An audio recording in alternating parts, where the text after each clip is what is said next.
tādu starojumu, kas palīdzēja ātrāk šo mīļās Māras dāvliņu dabūt. Un ja sieviete apsēdās šī akmens, jaunā sieviņa, tad bija cerība, ka bērniņš arī drīz būs klāt. Dažās vietās pēc izvēles, varbūt, teiksim, puisītis un meitenīt, arī tādi izvēles akmeņi pastāv. Šīs vietas no tādiem akmeņiem, no tādām vietām, ko varētu būt. Parasti šīs vietas bija vienmēr ļoti tuvu viena otru atradās. Es domāju, šeit tikai meiteni būs. Meiteni, jā. Tātad jābūt puikam. Jo puikam man ļoti savādāk. Tas ir vienkāršais, jā. Tas ir meitenīgs.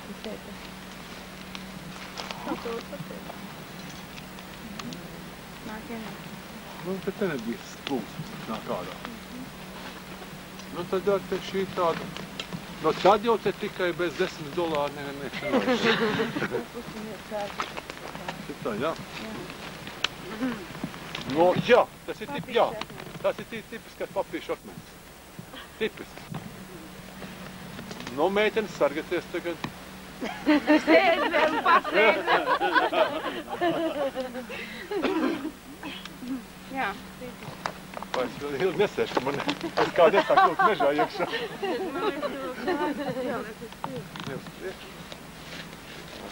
Varētu būt tā, bet šī ceļ labi. Ceļ jāspiež te klāt. Tas pats, kas pie ķemeriem sāk tipa akmenis. Tā paši tipa akmenis. Lieliski, tas ir. Jā.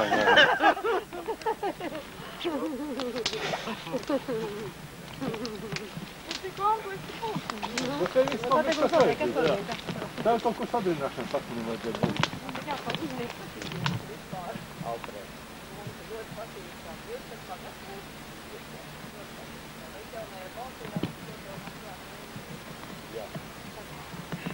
Sagvārds? Kāpēc sagvārds? Kristītājs man ir Undīna. Viņš saka Undīna. No. Jau cilvēks vispār. Man tas kā dubulviet, varbūt mazliet tāds,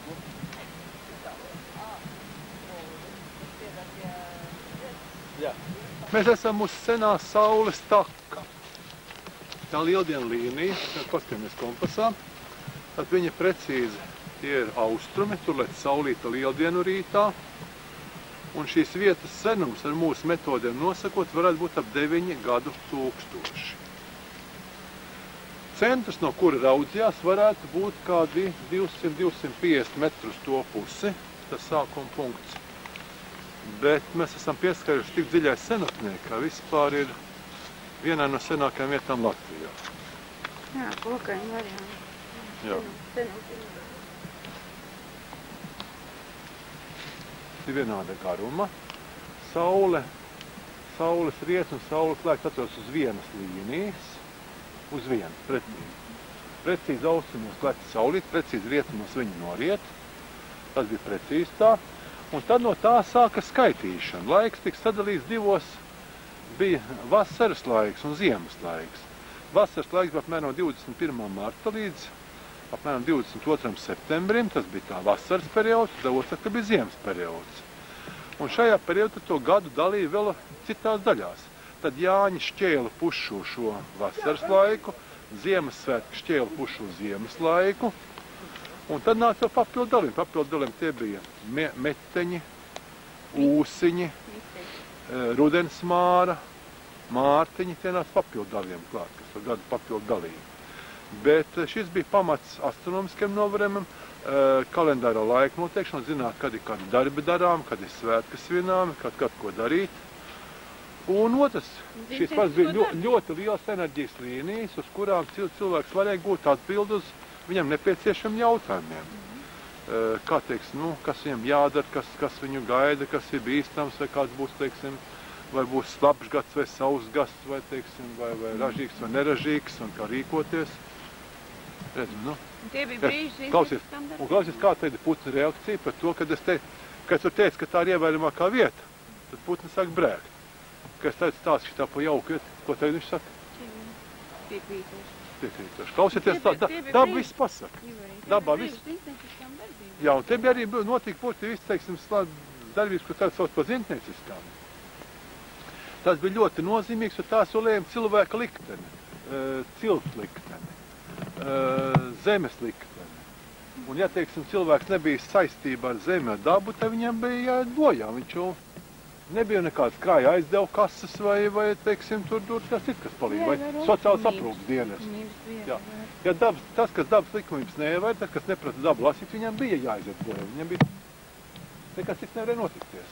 Un tāpēc izdzīvo tikai tie, kas bija ar dabu saistībā, sakarībā un kas, saistībā. Parasti, kā sakot, šādu vietu pats aizsākums ir, kā sakot, pirmā atklājēja vai senču apglabāšanas vieta. Pēc tajā laikā matriarhāts, tas bija ciltsmāts apglabāšanas vieta. Ciltsmāts apglabāšanas vieta, kas tika sanest ar akmeņiem, un katru reizi, kad cilvēki nāca, viņš atnes par atzīmēšu zīmi, atnes kādu akmeni nolika. Šis akmeņu kaudzes, kas te apkārtnē, viņas nav nejauši, viņas ir tātad piemiņas vietas. Tagad nes puķis, kas novīst un sāk uz kapiem, kas novīst. Bet to arī atnes akmeni nolika. Un tāpēc šie krāmi kraut pamat no tādiem akmeņiem, kurus var atnest. Pagadās, teiksim, var gadīties vienā reizi no 100 reizēm, kad uz ādera krustpaģi. Bet ne vairāk, ka vienā no 100. Bet te, kā Gunārs skatījās, viss ir precīzi, cik tik precīzi var būt. Un ne tikai precīzi uz krustu, bet precīzi ap viņu vēl apļi ir apkārt. Katra? Jā, un katra no viņām, tā nevar sagadīties, nevar, Tā var, vienreiz sagadīties, bet ne jau vienmēr, tas izslēgts ir. Tas varētu. Ir kā neraksturīgi lauksaimniecībai ļoti, teiksim, šeit, šī vieta. Nav ticams, ka, teiksim, viņi varētu izmantot, teiksim, lauksaimniecību. Pavisam ir. Jo, principā, viss šī akmeņa klātbūtne jau liecina par tādu ilgstošu, principā, vispār par neizmantošanu. Paskatīsimies tad vēlreiz no visiem viedokļiem. Tā ne tikai divas ādas. Paskatīsimies tagad tā. Apiesim apkārt, kas ir te kaut stipri vairāk kaut kas ir. Tā. Tā.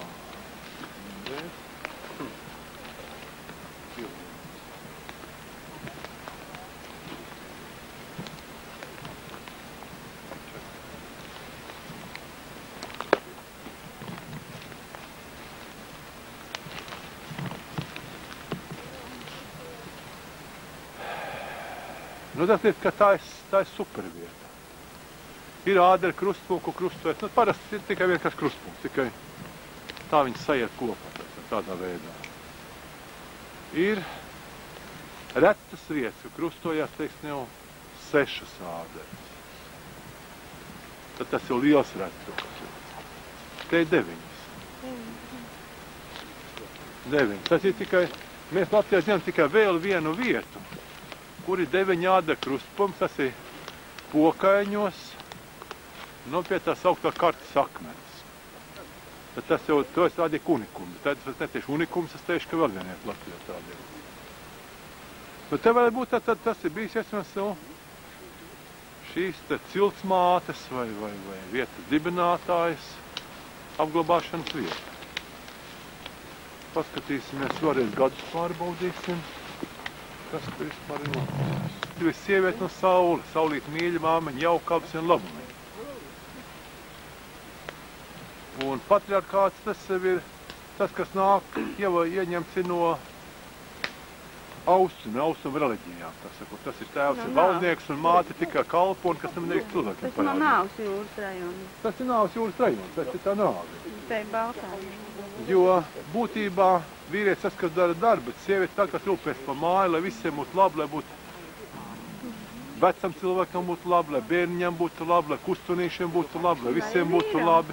Protams, arī vīram, lai būtu labi. Arī tas. Viņi tā, ka tāda mājas, garu mājas, jo vīrs jau mājās neatrodas. Māja jau rada sievieti. Tas tā it kā es pats tā vīrieši dusku zākai. Bet vīrietis tas, kas vīrietis, tas viņš ir mednieks, zvejnieks, apgādnieks, viņš ir nesies. Aizstāvs, tas ir viņa darbs. Bet viņš no mājas nekopēs, nevietas kopēs, jā. Veidotājs sievieti vienmēr ir. Un šeit, ir, tad šeit ir aizsākt. Tad vēlreiz paskatīsimies gadus. Jā, tie paši laiki. Tas ir tas pats laiks, kas uz to sakrādīja.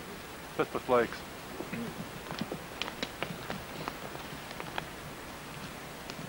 Jā, tad šī būtu it kā kopjama vieta. Šeit. Laikos. Zīles bija viena no galvenām cilvēku barības veidiem. Šobrīd mēs esam ozols vienkārši iznīcinājuši, bet kādreiz pa Latviju vēl pagājušā gadsimta sākuma pa Latviju kā grandiozi ozolu mežu pāri. Viņi sākās apmēram no Ventspils. Un viņi gāja šitie pa un šeit arī bija grandiozi ozolu meži. Ozolu zīles, teiksim, salasīt cilvēku apmēram vienas, teiksim, ziemas sezonas iztikšanai, bija vajadzīgi, kaut kādu, teiksim, 10 maisa ar zīlēm. Zīļu putra, zīļu maize. Mēs esam aizmirsuši, ka tāds pastāv. Jēla zīle nevar ēst. Viņi ir saturīgi, bet, teiksim, zīļu putra, zīļu maize var ēst. Rieksti klāt, teiksim, sēnes, ogas, brūklens, teiksim, tās nav gadu. Kaut ko piemedīja klāt, piemedīja gaļu klāt, tas bija iztikšana. Lai varētu, teiksim, šī iztikšana būt, tad vajadzīgs, lai tas mežs būtu auglīgs, lai viņš labi padotos, jo viņš jau visi kopējā saistībā kopā ir. Ja, teiksim, ir taši auglīgi, teiksim, tad ir veselīgi koki, veselīgi dzīvnieki, veselīgs cilvēks, tad nāk šī cilvēka labklājība un tad viss tas pāries nāk ārā. Šodien mēs, teiksim, zem jēdzienu auglību saprotam tikai seksu tā pašā visprastākajā nozīme atvainojies. Galīgi prastā tādā zemā. Bet toreiz šis auglība ietēja auglību visai zemē, visam, kā sakot, dzīvai radībai, kokiem, lazdām, ozoliem, visiem, kas te skrien pa mežu, visiem, teiksim, lāveriem un bebriem un āpšiem un viss, kas te bija. Un arī pašiem cilvēkiem te bija. Un, ja, teiksim, šī enerģija, kas nāk ārā, tad, teiksim, cilvēks bija vesels, spēcīgs, tad viņam nebija kaits. Jo mēs jau slimam ne jau baciļiet. Sakot, tas ir 20 gadsimta iepotēts muļķības. Katram, ja mums paņemsim, teiksim, mutē, teiksim, kā lai sakot, iztriekumu, ne? Mums būs viss, kas mutē. Būs difterijas baciļi un angīnas baciļi un tuberkulozes baciļi, viss, kas mums mutē iekšā. Bet mēs nesaslimstam. Mēs saslimstam tikai tad, kad mūsu imunā sistēma nav spējīga pretoties. Tad mēs saslimstam. Jūs varat dzīvot kopā, teiksim, ar kā lai sakot, ar visādiem slimniekiem, jums nekas nebūs, kamēr jums imunā sistēma darbojas. Un kā imunā sistēma darbojas, iekāpēt autobusā, viens nošķaudās un jūs... un skatīt. Viss nelēms ir klāt. Bet jūs jau sev nevainam, bet tu, kas šķauda. Viņš šķauda. Jā, šķauda. Tas vainīgs. Tas ir vainīgs viss, jā. Un, jā, šī akmeņa, šī vietas novietams ļoti interesants. Tā ir... Jā, šie ērģeļi tik pakpaņi, tas ir liels rakstums. Tur viens akmeņi, tur ar... Piesim pie tā. Jā, tas ir ļoti senas, tas iekalums ir ļoti sens. Viņš ir tāds, vienkārši gadu, teiksim, gaitā ir, vai gadu 100 tūkstoši gaitā viņš ir, jau nodrukts. Viņš ir bijis, tāds skaists. Matīši ērģeļi akmeņi, tas spēlēs, un visādi iepagaidām. Jā, un tur pilnīgi precīzi pāri, ja. Punkts uz āriet ar iekalumiem. Viņš ved uz to zelta ceļu rādu. Tas ir tiek kurokās. Puņš,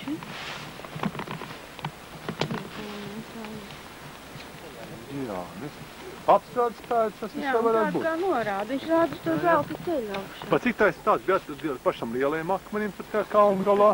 Tad tā ir kaut kāda sistēma. Jā, un tas rādīja uz to pusi. Un šis rāda savukārt no šo pusi uz to pusi. Uz zelta ceļu norāda. Jā. To pusi. Un ja to zelta ceļu turpina laukāni tālāk ir.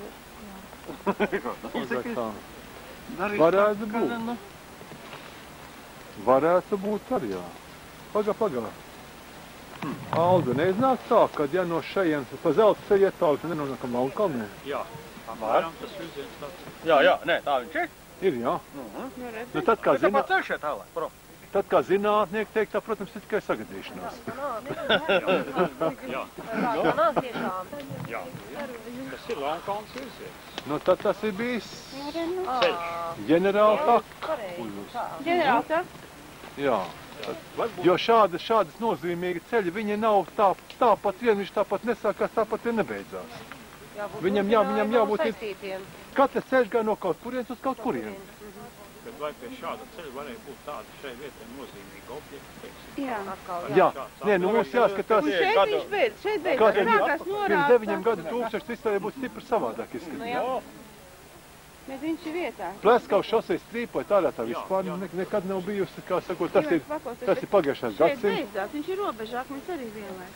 Nu jā, te būtu sāk tas robežākmens, tas nozīmē sākumu. Te jau kādreiz arī bija vispār, nu tas tā, Lautkalnas pagasts bija vispār, kā tāds. Bet, nu tas Tad viss ir loģiski, nu jā, tad ir pavisam loģiski, nu. Ja šeit bija Lautkalnas, tad viss ir vairāk kā loģiski, nu. Tad viņš sākās kaut gan 900. gadu sākamā te bija Brantu pagasts, bet par cik Brantu pagasts arī bijis ir Valdmieras apriņķī, jā, tad Brantu pagasts ir likvidējuši, jā. Te Lautkalni nu jā, bet jāatsanāk. Jo ļoti bieži ir tā, ka, teiksim, šādās pārstāvs tos vēsturiskos faktus tomēr ievēro. Kad tas bija vēl senāk. Nāca tāds brīdis, kaut kas bija tādā 17. gadsimta beigās, 18. gadsimta sākumā. Tad sāk te muižnieciņi vairoties. Un tad viņi ņēma tās vecās zemes sadalījumu, pārdalījumu, tad jaunas muižiņas un lopu muižiņas, un tās vienas lopu muižiņas taisa kā pa lielām muižām. Un tad sākās tā Latvijas veco pagastu sadrumstalošana. Viņa sākās. Tā, kad ir, tad jādabū Zviedru kartes, kas ir bijis, teiksim, 17. gadsimta vidū. Pēc tām var spiest tās, jo tad ir nopietni, tad nekāds liela dalījuma nenotiek. Arī dziedāja, tad skanēja visa debes. Šī atbalsts nav no meža, bet no debesīm. Ieklāt, uz kurienes nāca atbalsts? No debesīm. Vēlreiz. Skaties. Tā nav fiziska atbalsts. Fiziska atbalsts nāk, vispār nevar būt diezgan meža fiziska atbalsts. Vispār. Nebūt tikai no kraujas, no kāds klīns, no kas. Bet šī debes atbalsts viņi nāk tur virs kokaliem. Redziet, tas ir kupols, te visai šai vietā pār lielais debes kupols nāk. Mēs jau kupola malā, bet šeit ir kupola centrs. Drusku spiest ar kupola centrs. Tā ir šī tas vietas, kas ir reta vieta. Tādu vietu pasaulē nav daudz. Ar kupoliem pāri. Mēģināsim pats.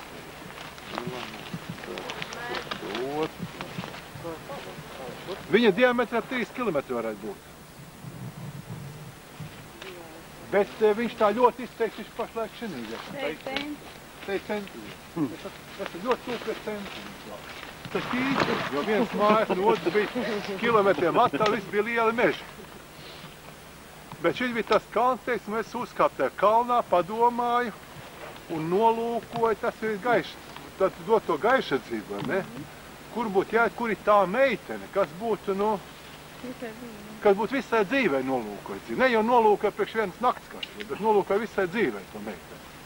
Un šī viena tāda vieta, kas būtu saimniece un bērniem māte un uz mūžu nolūkoja. Partneri. Jā, ne jau partneri. Jā. Tā, ka, teiksim, arī šis viens tiem kalniem, no kura varēja nolūkot. Tad ir viss loģiski, šeit nolūkoja, tur aizgāja. Tur viss tas pārējais notiek. Te viss ļoti skaisti sanāk kopā. Šī ir tāda vieta, no kurienes varēja nolūkot. Tā, ka, tie, kas meklē to ābolu pusītes, kā sakot, tad laikraksts palīdzību, tad šitā nevar nolūkot. Pavēl, tur tas sīles uz ozoles stāda. Neviens jau to sīle pirksts nebakst, kur to darīt. Un tad sīles vienkārši parāda dabas likumus, dabas likuma sakarības. Un te augšās ozolu aplis vai cits veids stādījums, tad tas ir sīles vienkārši caur tiem ozoli atspoguļo dabas likuma sakarības, kas šajā vietā, kas izsaka šo dabas enerģijas un dabas kopējās sakarības. Ir kaut ko teica Krauklīts? Ja es teicu, jā. Jā. Cilvēki, kas, teiksim, ir slimi, noguruši, neveseli. Tieši šī zonas, ko viņš pašlaik stāv, uz ceļa nedrīkst neko darīt. Tur, kā es teicu, tās nav vietas, tās nav vietas dzīvošanai. Bet šī te varēja būt arī senā dzīves vieta. Te varēja arī būt, te ir ārkārtīgi labi. Es nezinu, te varētu vienalga vai telti, vai kā sakot, mazu vasenīti, vai kūsceļi. Te cilvēks, kas ir nogurs vai slims vai tāds, vai šies apmeņas vieta. Te pilnīgi ne tā, ka tu jūti, kad brīnišķīgi labi, te justies, atpūsties un kaut kas fantastiski labi. Viena no ļoti retām vietām, kur tādas vietas var ir. Tas ir viens. Ko, teiksim, konkrēti varēja darīt? Pirmām kārtām, teiksim, domāju, ko? Kad, protams, jāpadomā, kā, teiksim, to darīt, bet šīs vietas var darīt, zināt, cilvēkiem pieejams, rādīt viņas var. Talku veidā var, es domāju, ka būtu pat cilvēki, kas būtu atbraukt un palīdzēt sakopt šīs vietas. No, jāties jāpierāda. Nē, bet Jā. nu. Tagad to visu pārējo, ko es teicu. Nu, mums nav Latvijā zinātnē, kas to prasa pierēt. Vienkārši tādu cilvēku nav. Un es nezinu, kad tādu parādīsies, viņi arī ilgi nebūs. Jūs vienkārši variet, nu, pamatoties to, jāsaka, nu labi, cilvēki, kas pēc senāk, tā uzskata, tā doma. Profesori pareiks, jūs apakšā nedabūsiet. Tāda nebūs. Kas attiecās par tiem krāvumiem, ne, protams, ka tur pašiem jāuzsēs mazs izrakumi, viņš redz, kā viņi likt. Nu, tas ir jāpapēt, jo tur varbūt, nu, visādi var gadīties. Ja viņi izrādīsies uz pamatzemes, tad uzreiz arheologi būs klāt, tad viņš ieskatās arheoloģijas pieminekļos, tad ir aizsargājuma vieta, bet tāpēc to mazo raku viņi to šurf kādu jāuzstājas. Ko jūs mums varat līdzēt šai ziņā? Ko es varu līdzēt? Es tādas provokatoras jautājumu. Nē, pareizi. Nē, bet no saprot. Es varu palīdz uztaisīt, nu, ar televīzijas filmu var uztaisīt par šo vietu, kas cilvēks pievilst. Tas ir viens, otrkārt, teiksim, piemēram, nu tā, es neuzskatu, teiksim, kad spekulēt uz senču zinībām un viņu svētvietām būtu, teiksim, kā biznesa jāatmēs, bet ir vajadzīgs šajās vietās pievilkt cilvēkus, lai latvieši sāktu apzināties savu vēsturi. Mēs neesam kaut kādi stulbi pagāni bijuši, mēs esam sena civilizācijas un kultūras tauta, ļoti sena. Mēs esam pie Irbīšu kalna. Irbīšu kalnā ir daudz bijuši ievērojami akmeņi. Var redzēt, ka viņi bijuši sašķelti, aizvesti projām. Bet vēl daudz ir palikuši. Ko gribētu brīdināt cilvēkus? Nevāciet akmeņus no šādām vietām. Vēl nevienam tas neko labu neses. Es zinu cilvēks, kas ir iedzīvojušies nelaimēs un pašveduši akmeņus atpakaļ. Ja gribētu greznot savas mājas, vai sētas, vai iebraucamās gatves, vai ko citu ar akmeņiem. Paņemiet kādās vietās, kas nav latviešu svētvietas. No laukiem vākts, meliorācijas izrautas ārā, bet neņemat no šejienes. Vēl nevienam tas neko labu nav nesis, un mājās gaidītā priekvietā nāk tikai nelaimes. Tas var attiecās uz šo kalnu un uz šo apkārtni, kas ievērojama apkārtni, jo visi šie akmeņi ir besti kaut kur no tālienes, vai citādā veidā atgādāti. Viņi nav šajienas akmeņi, jo plaši apkārtni akmeņi nav, tātad mūsu senči ir viņu šeit atgādājuši. Cienīsim viņa darbu, nepostīsim viņus, un tad arī, jo senču darbu postīšana nekad nevienam laimi nenes.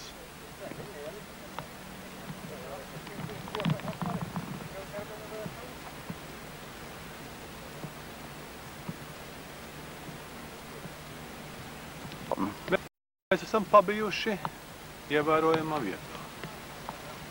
Visādā ziņā, ja kādreiz agrākos laikos teica rajona nozīmes, republikas nozīmes, savienības nozīmes, tad šī ir tāda liela mēroga Eiropas nozīmes vieta.